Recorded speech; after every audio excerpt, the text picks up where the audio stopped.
Donc il y a eu de la légèreté. Parce que si vous avez un envoyé spécial, c'est lui qui a la priorité sur l'élément. Est-ce que c'est cet envoyé spécial qui a donné l'information ou est-ce que c'est venu d'ailleurs? Si ça vient d'ailleurs, vous qui êtes au studio, qui savez que vous avez quelqu'un sur le terrain, est-ce qu'il n'y avait pas plus simple pour dire, mon Dieu, il paraît qu'il s'est passé ceci? Est-ce que? Et à ce moment-là, la personne, votre journaliste, vous donne la bonne information. Mais ne le faisant pas, vous l'avez réduit à presque rien du tout. C'est-à-dire qu'il ne sert à rien de l'avoir sur le terrain alors que nous pouvons avoir des informations venant d'ailleurs.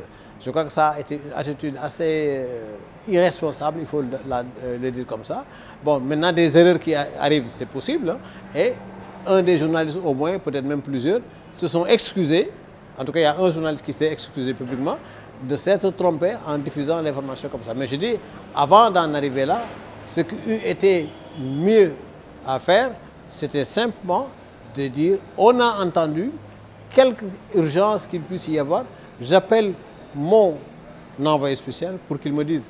Mais comme je dis, le terrain est fertile, il y a eu tellement de manipulations autour de ce dossier, tellement de choses qui ont été avancées de tous les bords, hein, de tous les bords, pour ou contre.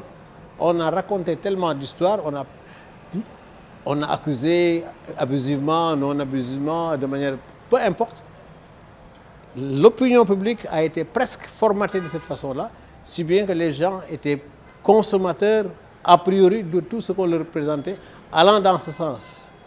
Mais les journalistes doivent rester au milieu, faire un travail équilibré, quelques mauvais points que ça puisse leur coûter dans l'opinion, plutôt être le dernier ou le troisième ou le, je sais pas moi, à dire vrai, qu'être le premier à dire des choses fausses.